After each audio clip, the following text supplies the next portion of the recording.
प्रयत्न आमचा नेहमी राहतो. बरं, ह्या कामगिरीची पोचपावती पण लगेच तुम्हाला मिळाली आणि आता तुमच्याकडे मोठी जबाबदारी देण्यात आलेली आहे मुंबई महानगरपालिकेच्या निमित्तानं की बीएमसी मध्ये, जिथे मुंबई हार्टलँड ज्याला मानलं जातं, जिथे बहुसंख्य मुंबईकर बसलेला आहे, मराठी माणूस बसलेला आहे, कोकणी माणूस बसलेला आहे, तिथं लक्ष देऊन तिथं सर्वाधिक जागा शिवसेनेच्या निवडून आणणं. आपण अनेक ठिकाणी फिरताय मुंबईमध्ये, काय सेन्स करताय, काय बाज जाणवतोय आपल्याला? मुंबईमध्ये खास करून मी वरळी, शिवडी, भांडूप, विक्रोळी, वडाळा, चेंबूर ह्या परिसरामध्ये जे काय मी बघितलं, मला असं दिसलं की उभाटा आणि मनसेनेची जी काही युती झाली आहे त्यांनी हत्यार टाकलेत.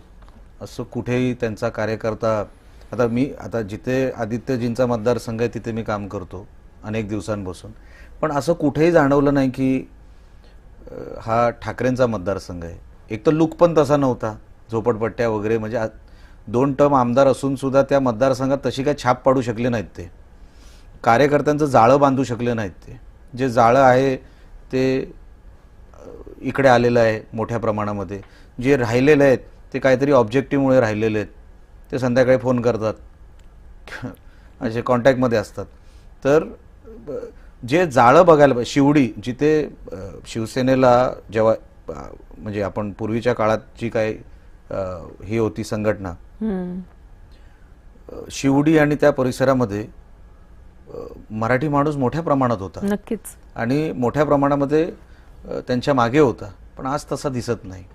गटबाजी, ठाकरेंबद्दलचा राग, त्यांचा स्वभाव, त्यांनी जे काही म्हणजे त्यांना वाटायचं की आता बघा सगळी राजेशाही वगैरे संपली हो, आता आपण सगळे एक आहोत, एका लेवलवर आहोत. तुम्ही कोणतरी स्पेशल नाही आहे आणि मी दुय्यम दर्जाचा नाही आहे, तुम्ही एक दर्जाचा आणि मी दुय्यम दर्जाचा, ही जी समज ठाकरे स्वतःला जे समजतात ना की आम्ही कोणतरी मोठे आहोत, असं नाही आहे. हा त्यांचा गैरसमज आहे. ह्या निवडणुकीत तर ते कळेलच त्यांना की आता एक जे शेवटचं जे काही त्यांच्याकडे राहिलं होतं मुंबई महानगरपालिकेची निवडणूक, ती पण ते तसे लढवत नाहीत. आता शाखेत जाऊन काहीच उपयोग नाही. आता शाखेत गेल्यानंतर जो काय उरला शिवसैनिक आहे, जो सगळ्या पक्षांची टचमध्ये आहे, तो तुम्हाला काय मदत करणार आणि काय ती मतं आणणार, तो म्हणजे त्यांच्याकडून ते सगळ्या कॉन्टॅक्टमध्ये आहेत दुसऱ्या पक्षांच्या. ठाकरे दोन्ही म्हणजे उद्धवसाहेब असतील किंवा राजसाहेब असतील, त्यांच्या स्वभावाचा आणि त्यांच्या त्या एक आम्ही कोणतरी आहोत, तुम्ही कोणच नाही आहात. मराठी माणूस होता म्हणून तुम्ही होतात. आणि हे सगळं प्रेमानं स्वर्गीय बाळासाहेब ठाकरेंवरचं आहे. ब्रँड स्वर्गीय बाळासाहेब ठाकरे आहेत.